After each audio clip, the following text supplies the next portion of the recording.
Hey guys, what's going on? It's Eli, back with another review video, and welcome to the Disney live-action movie week. Yes, for this week's batch of reviews, I'm going to be reviewing a batch of live-action Disney films, and I'm sure you guys probably know, some of you know, which ones they are, and the first one that I'm reviewing, so yeah. That's right. I'm reviewing what is a memorable, live-action Disney gem from the late 1980s. And, because this growing a pop culture, cult following, I should say, and, pop culture, I guess, but my point being, because a lot of people have so many fond memories of this film, not to mention because with its two sequels that would come out, the sequels, and a lot of other stuff that Disney would do, and also like at Disney's MGM Studios / Hollywood Studios, Epcot, you get it, So that's right, I am reviewing from 1989, Honey, I Shrunk the Kids. Yes, Honey, I Shrunk the Kids. Again, it's such a great, nostalgic, memorable live-action Disney film, and as I said, and I think I might be right, one of the, live-action Disney gems. Yeah, just about up there, say, 20,000 Leagues Under the Sea, Mary Poppins, just about there, I guess, And, also, take, for example, other memorable live-action Disney films say, The Rocketeer, the first Chronicles of Narnia film, the Pirates of the Caribbean films, I guess, mainly the first two, because everybody favorites the first two pirate movies, and I won't deny, because the first two are fantastic. And I can go on other great live-action Disney films, but yeah, you get the point. So yeah, Honey, I Shrunk the Kids, well, I'm glad to have watched this film a good chunk of times, well, especially because I gave it a rewatch, and because I knew I would review it. I think, I don't see why not. It still holds up. There's no question about it. And, what Honey, I Shrunk the Kids had to offer, and what the story was doing, and, the idea of, these kids being shrunken, and just seeing, how it looks from their point of view being shrunk in the grass fields, and big stuff say a big Lego piece, seeing insects big, and so on, yeah. It was just great, and with this cast and so on, and yeah, what more do I have to say? Honey, I Shrunk the Kids is such a memorable, fantastic live-action Disney film. Okay, so, as always, read the description / the story. When kids sneak into inventor Wayne Selinsky's upstairs lab to retrieve an errant baseball. Yeah, I think I got that. Errant, yeah. His experimental shrink ray miniatures them. When Selinsky returns home, he destroys the device, which he thinks is a failure. And dumps it in the trash. Well, bits and pieces that, he smashed. But anyways, throwing out the kids along with it. The four children, now 4 inches tall, must survive the journey back to the house through a yard where sprinklers bring treacherous storms and garden variety ants stampede like elephants. And I'd like to point out that I gotta keep the last name in mind on how to pronounce it. Selinsky, that's how you say it. Okay. Alright, so getting into the film itself, because the opening credits, I sometimes keep forgetting about the opening credits because it has animation to it. And also fun fact, because I feel like mentioning this because, well, it is true that when Honey, I Shrunk the Kids came out in theaters, it was accompanied with a Roger Rabbit short film, which being the first of the 3 Roger Rabbit short films, Tummy Trouble. Yeah, so it accompanied with with Honey, I Shrunk the Kids, and if you know the other two and, you know, which ones they accompanied with, you know, two other movies.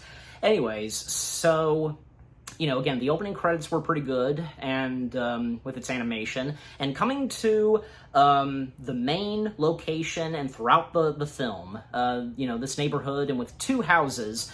The one house, that's the Selinskys, and the Selinsky family members, well, we have I was looking for the Selinskys. Okay, Nick Selinsky, being played by young Robert Olivier, I think I got that right. Nick's sister, Amy, being played by Amy O'Neill. So the actress having, you know, her character having the same name as her. Well, this isn't the first time that an actor or actress, you know, the character that they're playing shares, you know, their first or last names. So yeah, and because, you know, breakfast happens, and their dad being busy upstairs working on this cool-looking machine, and one of the other main characters, the father, Wayne, being played by good old Rick Moranis. Yeah. So he's working on his invention, and even when he's informed about breakfast and so on, and, like, could he not have come downstairs? Because he types it out, like, sending a message to his daughter that, yeah, he'll be down in 5 minutes, although minutes was misspelled, well, because he had gloves on, so understandable. Also, their dog, I remember the dog's name, is it Quark? I think so, I'll have to check, yeah. But, yeah. And also, their mother. Their mother is not present because, according to Amy, last night, Wayne and his wife, they had a fight, and she went to the kid's grandmother's house for the evening. The mother, Diane, being played by Marcia Strassman. I hope I got her full name right. Yeah, so she's Diane, and Diane, she is in the business of selling houses. And for Wayne, well, in the business of being an inventor, and he's supposed to go to a conference, you know, today. And, like, you know, he does have breakfast eventually, but, you know, running late to the conference, and to, you know, talk about, like, you know, the ability to shrink stuff and so on, and what he's invented. And let's come to the Thompsons. Next door to the Selinskys, the Thompsons. Yeah, geez. Especially, like, some of them are kind of a handful throughout this film. Okay, so the kids of the Thompsons, it's, you know, it's two boys, you know, brothers. We have little Russ Thompson being played by Thomas Wilson Brown. Hey, he too sharing the same name as his character. Well, actually, no, because, you know, Thomas Thompson, my bad. And there's the big brother. I'm sorry, no. Ron is the little brother. Little Russ Thompson, again, being played by Thomas Wilson Brown, and Ron being played by Jarrett Rushton. I think that sounds right, yeah. And the parents, Mrs. Thompson, May, that's her name, played by Christine Sutherland, and Big Russ Thompson, the man of the house, being played by good old Matt Frewer. Yeah, and Matt Frewer, because he's such a great actor, he's done so many great things, but I remember him best being in an episode of Star Trek The Next Generation in, season 5. He played this character where, you know, he claims he is from the past, which at the end of the episode, they find out, well, especially Data finds out, that he's, you know, from the future further on. So, and of course, for us, you know, hardcore Disney fans, we would know Matt Frewer best, not just for Honey, I Shrunk the Kids, but also being the voice of Panic in Hercules. Yeah, and Panic being one of my favorite of the two, Pain and Panic. No hard feelings on Pain, of course. They're both good. So, anyways, so yeah, like I said, a few of the Thompson family members, quite of a handful, and those are Big Russ and Little Russ. Yeah, because Little Russ being named after his dad. You know, he's Little Russ, and the dad is Big Russ. Yeah, I mean, Little Russ, jeez, because sometimes throughout the film, he can just be quite a handful at just, like, some insults that he would do, especially like towards the Selenskys and, you know, their dad. Jeez. And, you know, even like at times, yeah, because his older brother, Ron knows that his little brother can be a handful sometimes, no doubt about it. And Big Russ, well, yeah, as I said, he too being a handful because, well, being kind of an aggressive and pushy dad. I mean, nothing like severe or anything like that, but basically like at times like Big Russ, like, you know, wanting his older son, Russ, to, oh, I'm sorry, I got that wrong, because Ron is the handful. Little Russ, he's okay. I keep forgetting, because I gotta remember, Little Russ is the older brother, while the younger brother is Ron. My bad, so I'm getting it mixed up. Yeah, Ron is the handful, but as I explained, but you get it.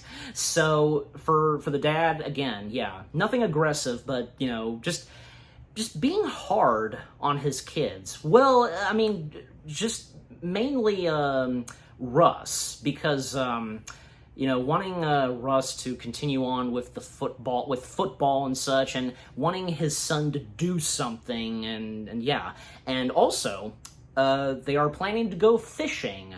Big Russ and his two boys, and we see later on because, well, they were going to go fishing with you know, friends of another family. So yeah, which we do see them a little later on. Yeah.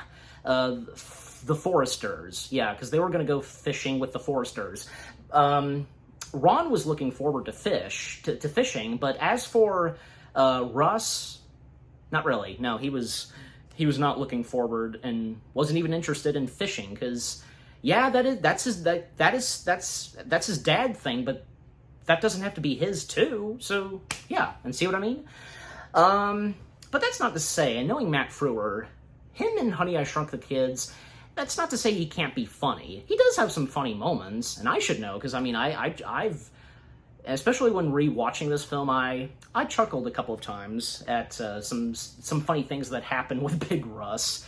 And, you know, even for the wife, May, because she knows that her husband can be a bit tough and so on, and, you know, her just trying to calmly just, like, have her husband calm down and just, like, you know, take it easy on our boys, and especially Russ, so, yeah. And back at the Selensky house, well, because, about, Nick, because, like his dad, he too, you know, being a little inventor, so, and he invented, a little mini, like, machine that his dad had invented and which he's working on upstairs, but it's smaller. And also, there's one moment where he's out in the backyard and with a friend, and that being Tommy Purvis. Yeah, I think I got that right.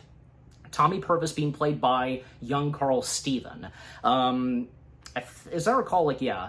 And obviously, because this was invented by Wayne, this lawnmower that can be controlled by, you know, a controller, and Tommy is going to use it, and basically, like the lawnmower, and with using the remote control, just mowing the grass and so on. Very handy, am I right? I think we all wish we would have some stuff like that. That'd be a lot of fun. But anyways, so, I mean, that's not to say, you know, it's not fun driving a lawnmower, but anyways, so I mean, and Nick tells Tommy that, you know, do it tomorrow, and, well, something else was going to come up for Tommy, but, you know, tomorrow it shall be to run the remote-controlled lawnmower. Yeah, and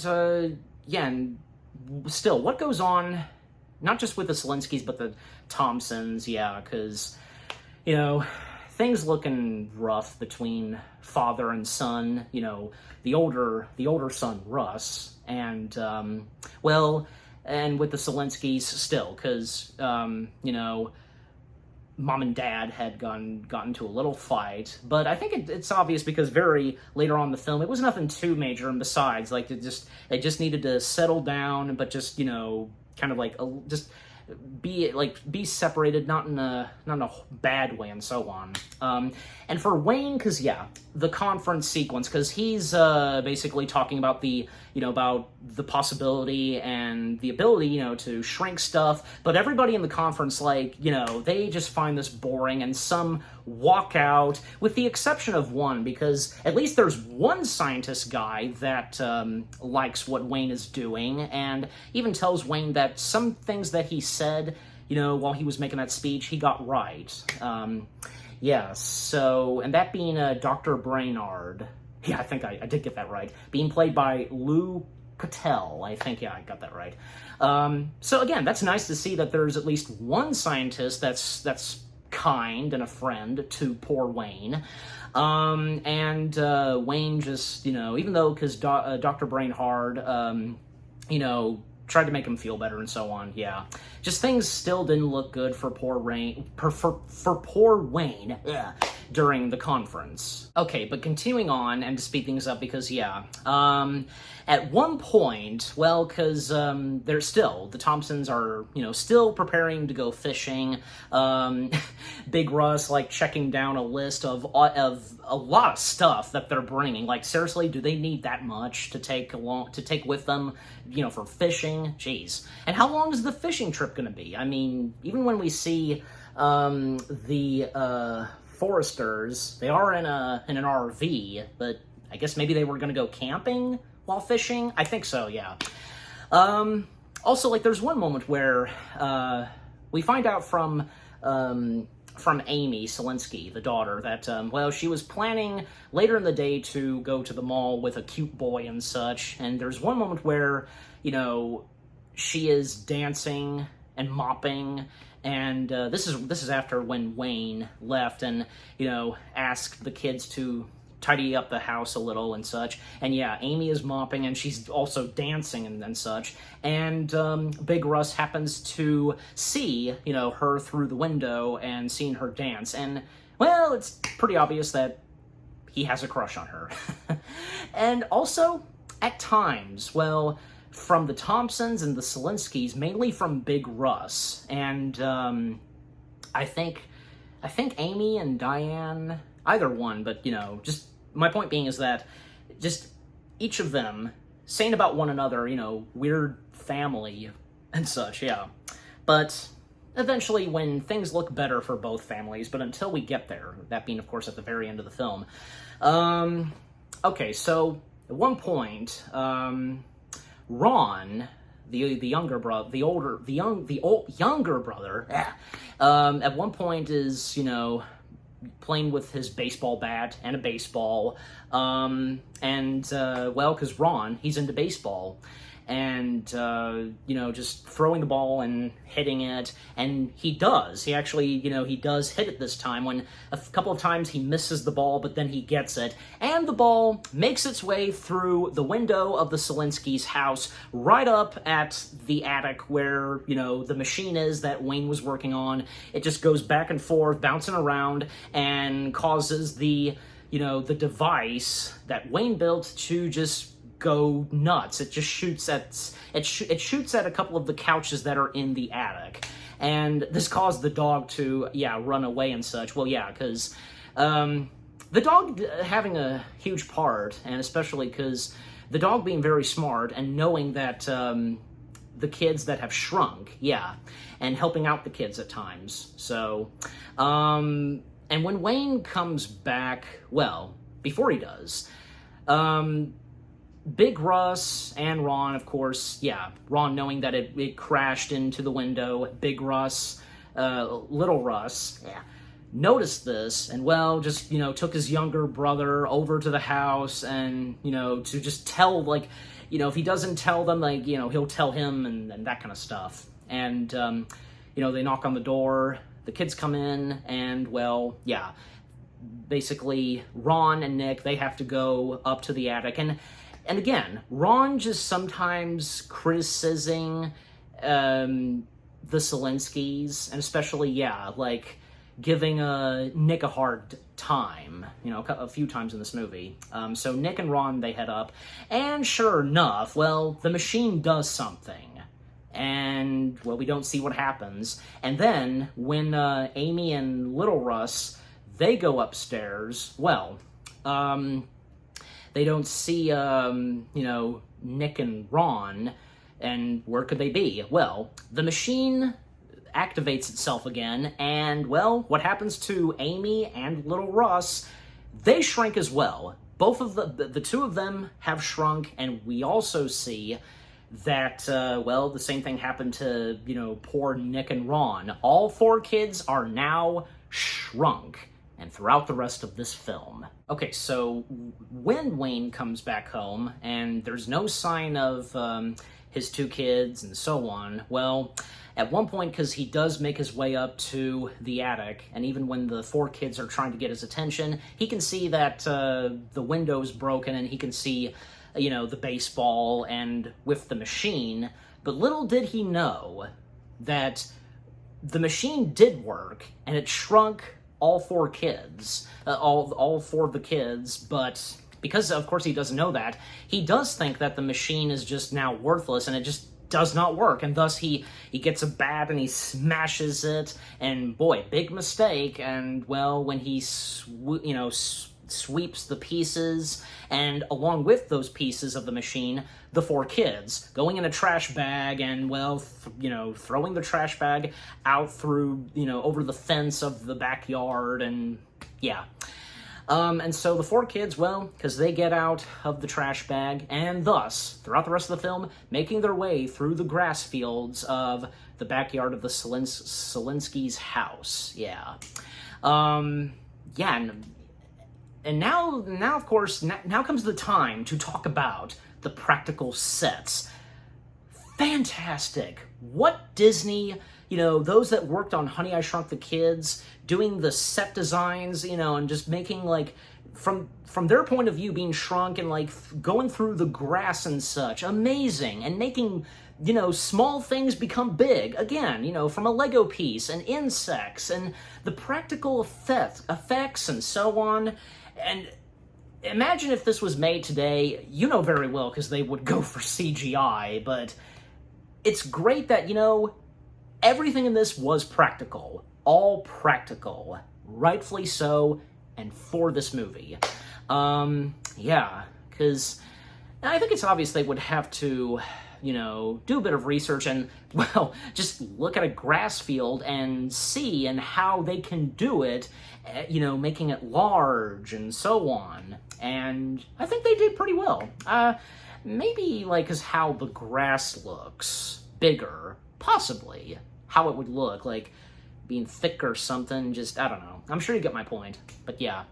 And also the dog. The dog at times, isn't the dog, oh, yeah, I should have known, because, yeah, the dog is credited. He's uncredited, but yeah, Quark the dog, and I did get the name right, Quark the dog was played by Sammy the dog, yeah. Also, Frank Welker, he apparently, did a voice in this movie. Well, I were to assume he voiced one giant insect that has an important part of the film, but until we get to him, but you know who it is.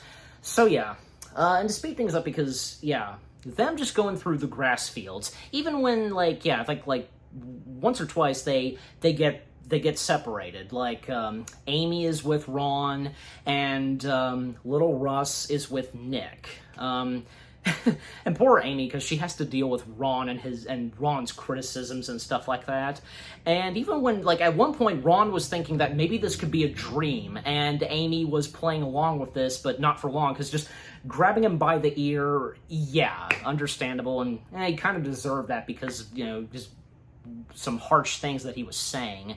And then it's he just quickly says, I always liked your family and your dad seems pretty cool. Oh, please, Ron. Jeez.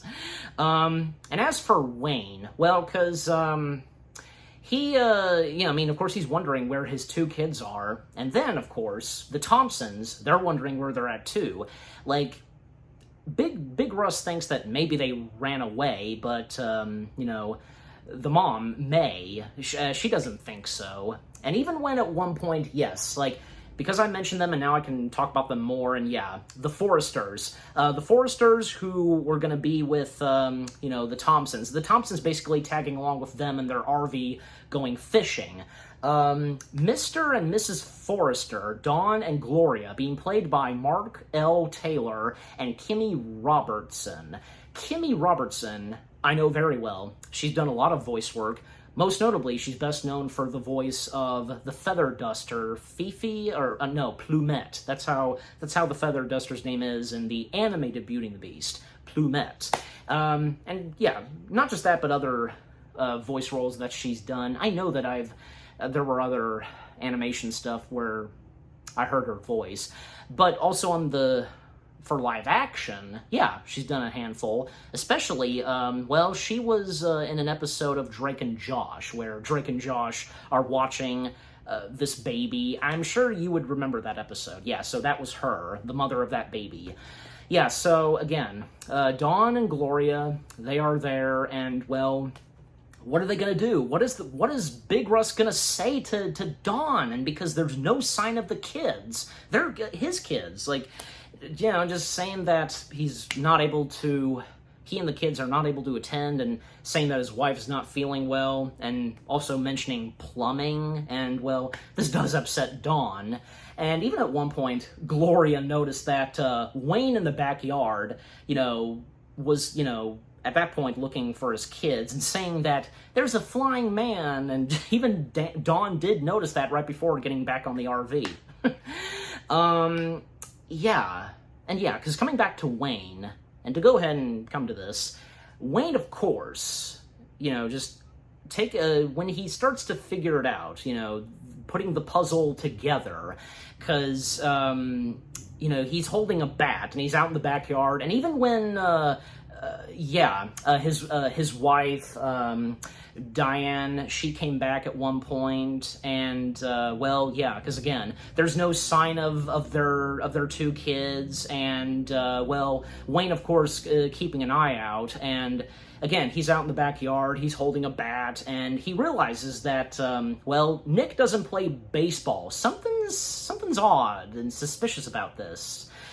So what happens next is, he makes his way back in the house and goes up to the attic, and he sees that, seeing the baseball, of course, looking at the baseball again, but also noticing that there's something tiny on the floor, and that being the sitting couch in the attic. Yeah, that really cool shot, just if you've seen that shot of Rick Moranis just looking at the tiny couch and still putting the puzzle together, and because obviously, the machine, he realizes that the machine did work, and it shrunk the couch, but the question is still, where are the kids? And when he sees that, he figures that, okay, they were accidentally shrunk, and he starts looking down on the floor if they could be there, and then when he turns to the sweeper, the broom that he used, he figures it out. And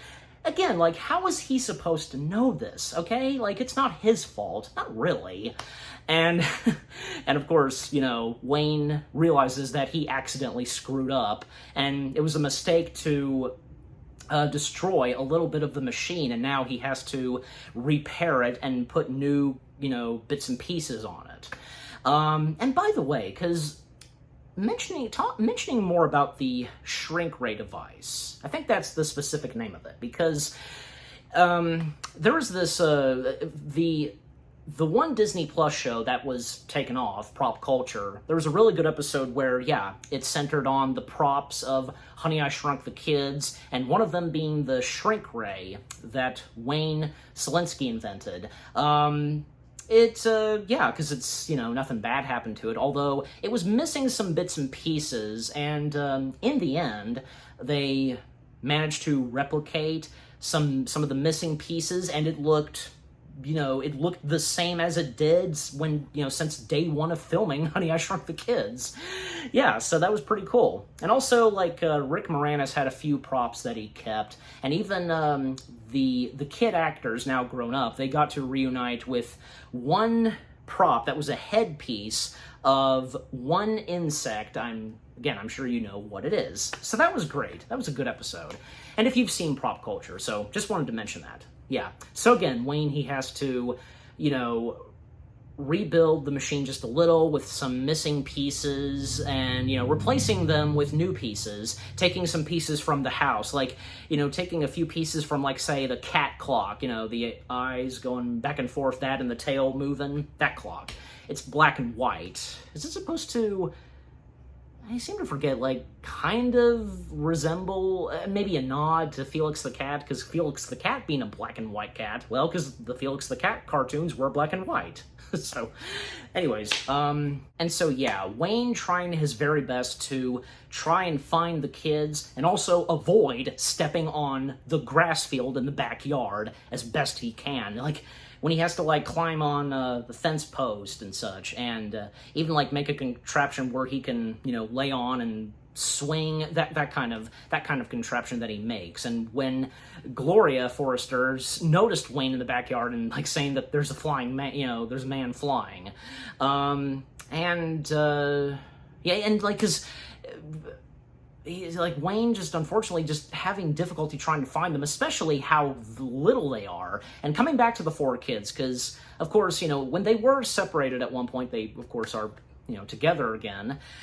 And things that happen, in the grass field for them. Well, at one point, because Nick is in a flower, this type of flower that he's allergic to, but according to Nick, and luckily, because he can't get a whip of it, and he can't, won't be able to sneeze, but he does, and a bee comes in, and yeah, and a really cool scene where, yeah, I think, yeah, Nick accidentally gets swapped by the bee, and, well, little Russ going after saving Nick and to get off the bee, and just that close-up shot of them holding on and flying on the bee, pretty cool, and, also, for Wayne, because while he's trying to look for the kids, well, Quark the dog just basically grabs the rope and causing Wayne to spin, and when the dog lets go of the rope, spinning. Just poor Wayne.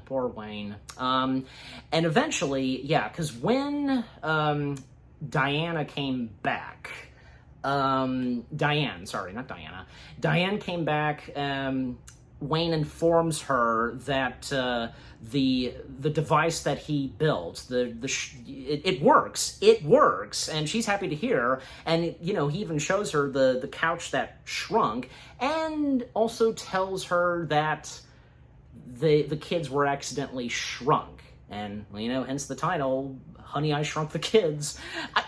Because I don't think he said that, did he? Because, like, why? I mean, it's so obvious to say that, honey, I Shrunk the Kids. Something like that, Roll credits. But anyways, and Diane she's trying to process this. Even when two cops show up, actually, because obviously, yeah, Big Russ did this, reporting two missing children, their kids. The cops show up, yeah, the female cop was played by Laura Waterbury, yeah, I think I got that right, and the male cop being played by Trevor Gautrous, yeah, that sounds about right.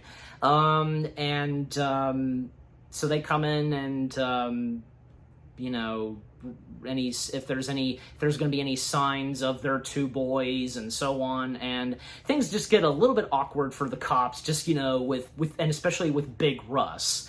And when they go back to their cop car, well, they get another report and such. Another family, like another, missing, kids missing case. And it's right next door. They literally go right next door, and thus at the Selinsky house. And oh my gosh, it was quite hilarious, and especially those poor cops, like, just things just getting awkward for them, and just, like, interacting with, starting with the Thompsons and the Selinskys. And still, poor Diane processing this, and even when the cops come in at the door, and, Wayne interacting with them, and about their kids, well, and Diane just passing out, collapsing on her back. It's so funny. Again, those poor cops. But anyways, coming back to the Selinsky and Thompson kids, well, still, them going through the grass fields, even when, like, say, at one point they were trying to, whistle for Quark, which was working, but, of course, interruptions happening. And also, more crazy stuff happening to the kids, well, because, like, at one point, the water sprinklers activate accidentally, from Wayne, because the hose got stuck to him, to these stilts that he was using. The hose got caught, and, well, the line, got caught by, where the sprinkler activates. So, yeah, you get the point. And even at one point, because when the sprinklers were activated, and huge drops almost hitting them, and even at one point, poor Amy, because almost about to drown, because she was in this, big, like, mud puddle or something, and she was this close to drowning. And, nice on little Russ's part, going in to save and rescue Amy, and, giving her mouth-to-mouth, and, yeah. And, and of course she's all right. And it was very sweet for Nick, because getting worried about his big sister. And because Nick, he was really a great, really great kid character in this. A very smart kid, little lad, and how much he cared about his big sister, Amy. Yeah. So, of course, Amy is all right, of course, and there's this one joke, this one adult joke that's brought up, and, well, because of after what little Russ did to Amy, giving her mouth-to-mouth, well, apparently because, little Russ learned this from French class. Do you get it? I do, but I'll talk about it later on some more.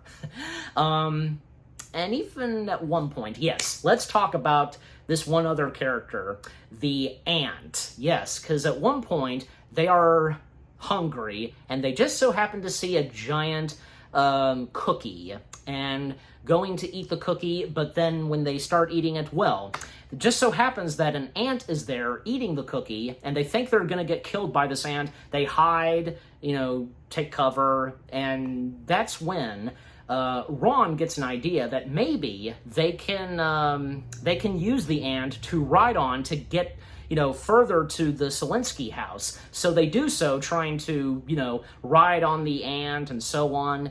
And eventually, yeah, because they get to, the ant comes along with them, and the ant behaves very well. In fact, a little later, the ant has grown attached to Ron, and eventually Ron, he gives the ant a name, Auntie, yeah.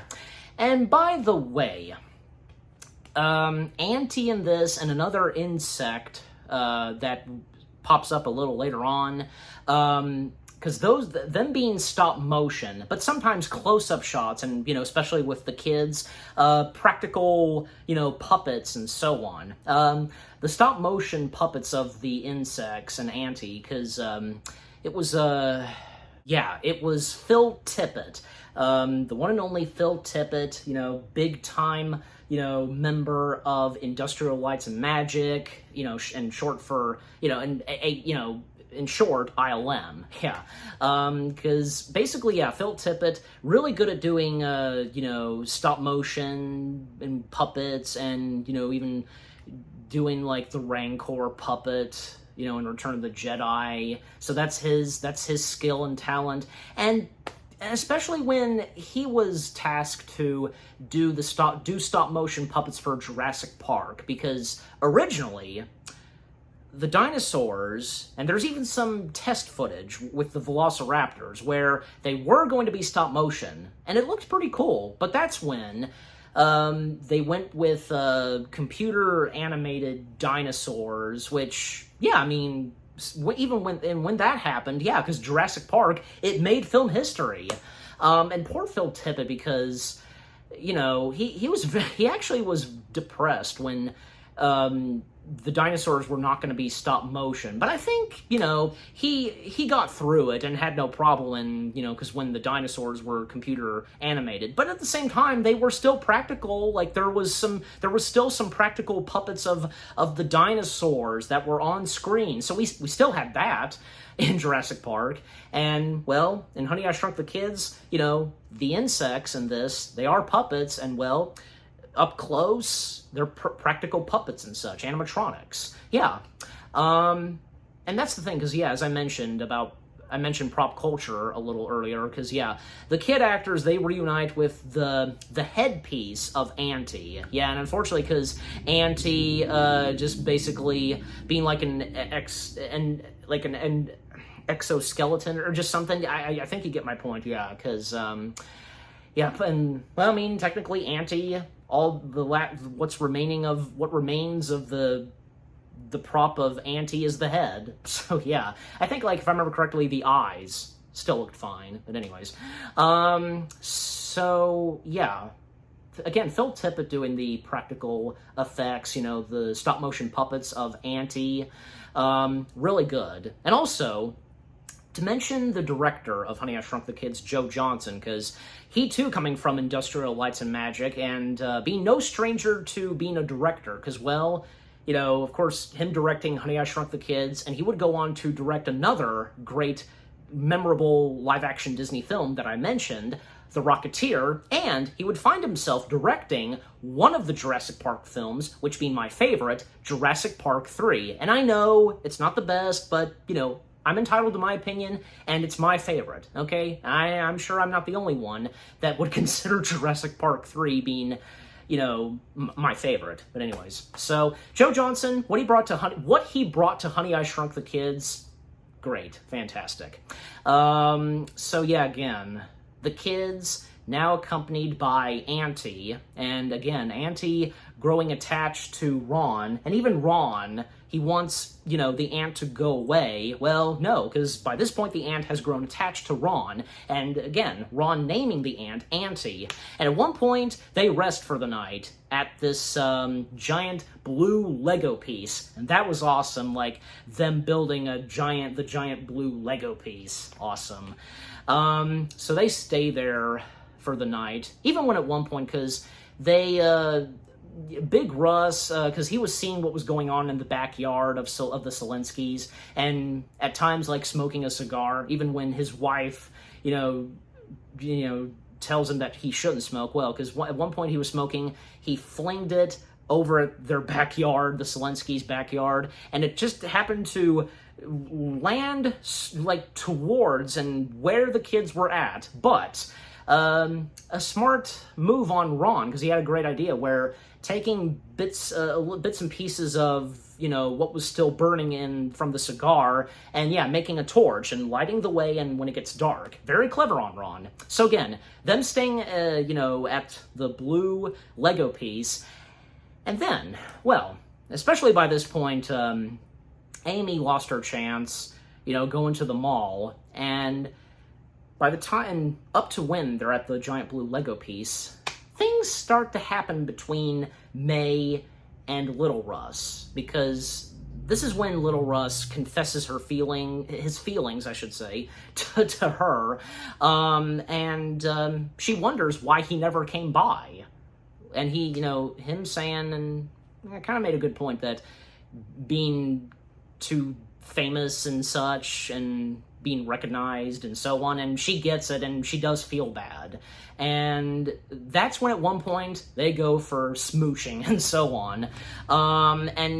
But that's interrupted when, more trouble it comes towards them. This time being another insect, and it's a freaking scorpion. And that sequence where, they're running away and, well, they're just avoiding getting attacked by the giant scorpion, even when the scorpion has poor Ron trapped inside the blue Lego piece, and sure enough, Auntie comes in, saves the day, and yeah, that fight between Auntie and the scorpion, it was really awesome, and with, Phil Tippett's stop-motion work, yeah. And, well, they can't leave Auntie behind, and, well, they start to, help out Auntie, and taking, like, sticks and such, and they were unfortunately too late because, well, the scorpion has Auntie in his clutches and strikes at him. Oh, jeez. And then, of course, the kids throwing sticks, the scorpion gets stabbed, and then, like, the scorpion backs away and flees. Yeah, so that's the end of the scorpion. But for poor Auntie, well, Auntie does not make it after being struck by the scorpion, and sadly, Auntie dies. Hard to believe that, not just for, like, say, Ron and the kids of this movie, but pretty much for anybody who has seen Honey, I Shrunk the Kids, feeling sad and emotional for an aunt. Well, I mean, Honey, I Shrunk the Kids managed to succeed with that. I mean, this isn't the first time that something like this has happened, and yeah, it was quite sad. And Disney, I know I've probably said this before, they never disappoint bringing us some good, heavy, emotional stuff. Especially when some characters, especially the important ones, like, take for example, Bambi's mother and Mufasa, they do not disappoint at that, and just bringing us good, just like, gut-wrenching, emotional stuff, for sure. Alright, but anyways, and still to speed things up because, yeah.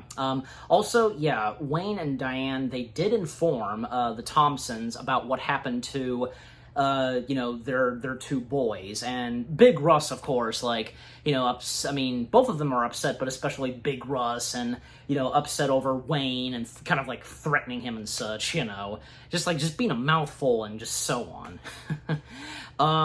And as for the kids, well, because they did bury Auntie. Yeah, it's obvious. Literally right next to the giant blue Lego piece. And they still proceed on, and at one point, Tommy, Nick's friend Tommy, well, because he comes back to the Selinski's house, and, you know, going in the backyard, and, well, because using the remote-controlled lawnmower, and by doing so, and, well, of course, disaster, this close about to strike on the kids, but sure enough, well, Wayne and Diane, they heard the lawnmower running, you know, they got Tommy's attention, telling him to, you know, back away from the grass and so on, and stopping the remote-controlled lawnmower and such, and yeah. But then, a little later on, Quark the dog actually is out in the backyard, and sure enough, because the kids, they're that close to the house, and even when they failed to get the attention of the parents, Wayne and Diane, and yeah, unfortunately, because they didn't get their attention, and because how small they are. But again, Quark at one point showing up, they grab a hold of Quark, and thus making their way into the house. And one great moment, yeah, because this moment where, yeah, Quark, because, like, Quark at times barking at Wayne, trying to get his attention, and obviously this has to do with the kids, and Quark knowing that the kids are small, good boy, and Quark still trying to get Wayne's attention, and, like, we see Wayne eating breakfast, and even at one point, well, because Nick accidentally got into his dad's breakfast, you know. Was it, like, I think it was, like, wasn't it Cookie Crisps or something? Because maybe Cheerios or something, but, you know, cereal and milk, basically, to best put at it. So again, Nick accidentally gets into the bowl, and I were to assume they probably did use actual milk, and the poor Robert, poor young Robert Oliver, just, you know, getting, you know, wet and just, you know, milk and such. But hey, you know, I mean, he did great, and everybody else, because, you know, doing the practical stuff, and because, you know, they've shrunken, just, yeah, props to them. So still, Quark trying to stop Wayne, and even the kids still trying to get his attention, as well as Diane, and he was this close. Wayne was this close, because when he, you know, scooped up the cereal and milk, this time Nick was there, and that great close-up shot of Rick Moranis' mouth. But yeah, luckily, good on Quark's part. Again, good boy, because, you know, biting on Wayne's leg, and sure enough, Wayne sees in the spoon something small in it, and Diane looking as well, using a magnifying glass, and they can see their son Nick, and Nick pointing to them, and, well, they turn, and they see, and through the magnifying glass, that, yeah, the rest of the kids are there, and thus, well, they now see them, and now they can proceed trying to make them big again. And even, because summoning the Thompsons and even the kids, they're trying to tell them, like, about the baseball. And yeah, looking at the baseball, Wayne looking at the baseball, and he figures it out fully, because the baseball crashing through the window, and it hit the machine. He's got it all figured out now, completely. The complete puzzle has been solved by Wayne on what really happened. Well, they're not quite sure, like, what could happen, and if it's, just, they gotta do something, there has to be something where, they can, what they can test on to, shrink and unshrink, and Big Russ, he volunteers, and you know what, this was good on his part, especially by this point. You know what, he's lightened up, he's changed, good thing, and he volunteers to be shrunk, and Wayne proceeds doing so.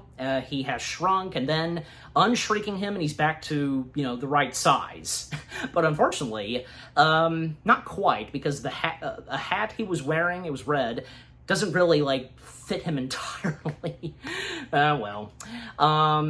And so they now aim the shrink ray device on the 4 kids, and thus they're back to their normal size, and everybody's now reunited. And also officially, that's when, for Amy and little Russ, a romance begins, and little Russ, offering to take Diane to this dance that's coming up on Friday, and he doesn't know how to dance, but of course willing to do so. And for Amy, yeah, so nice to see, and they make a cute couple. And little Russ and Ron, they apologize to their dad, and especially little Russ. But by this point, Big Russ, he's completely okay, and Big Russ not wanting to force his son to do so and with the football team, yeah. And things are much better now for both the Selinskys and the Thompsons, and especially when Big Russ offers his hand to Wayne. Yeah, no hard feelings, and put it there. And the last scene, well, because the Thompsons and the Selinskys coming together for dinner, and I assume, yeah, this taking place during Thanksgiving. And, because it was mentioned early on in the film that maybe, possibly, because the Selinskys were talking about maybe they could, have coffee with them or something, and look what happened at the end of the film. Yeah, and of course, they're all having Thanksgiving dinner, and still the romance going on between Amy and little Russ, and one shot where their foots, touch each other, and then, seeing Quark, he has a big treat. Yeah, because with that device and making his treat bigger, so it's gonna take him a while to eat that treat, and you think that's over, but not quite, because we then cut to Nick, where he says, "Oh, I get it now. French class." He got the joke. And yeah, because basically, French kiss. And because of Amy and little Russ. So, if anybody, I'm sure you didn't at first, but anybody, any of you that got older like me, getting that joke, and thus we do. And that was a great way, and a funny way, I should say, to end the film right there. Honey, I Shrunk the Kids.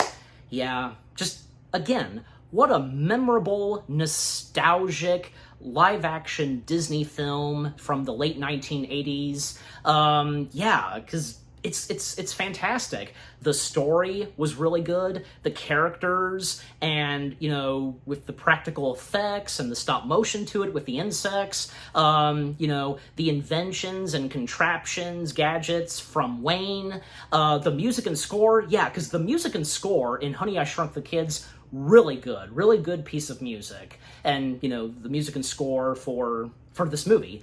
And the funny and emotional moments, yeah, they were good as well. Just, yeah, overall, Honey, I Shrunk the Kids, what a great, memorable, nostalgic Disney live-action movie it is. And I'm giving Honey, I Shrunk the Kids, well, what the heck? And because how, memorable and good it is, and as I've said, yeah, I'm giving it 10 out of 10 stars. Yes, 10 out of 10 stars for Honey, I Shrunk the Kids. And what about you guys? What did you think of Honey, I Shrunk the Kids the first time you got to watch this? Anybody who grew up with this movie, as well as its sequels, going to the Disney parks and the Honey, I Shrunk the Kids stuff that was there, like the Honey, I Shrunk the Kids play area, I got to experience that. That was a lot of fun. Any props that you had seen from Honey, I Shrunk the Kids? Yeah, I mean, what are your fondest memories of Honey, I Shrunk the Kids? Is it one of your top favorite, best live-action, nostalgic Disney movies? Yeah, what was your favorite moments in the film and with its characters and the funny and sad moments? Yeah, just overall, what did you think of Honey, I Shrunk the Kids? And with what I've had to say, my review, and yeah, what did you think of my review? Leave comments and give this review video a like, as always. And with that being said, thank you very much for watching. I hope you guys enjoyed my review of Honey, I Shrunk the Kids. More review videos are coming your way. They're going to be awesome. Keep looking forward, and I'll see you guys in the next video / review. And, well, Disney live-action movie week has just begun. Stay tuned later tonight, because the next Disney live-action film I'll be reviewing, well, let's just say Christopher Lloyd plays an angel, and, well, this has to do with baseball. Oh yeah, I think you know exactly what it is. Again, stay tuned for that later tonight. Take care, and peace out.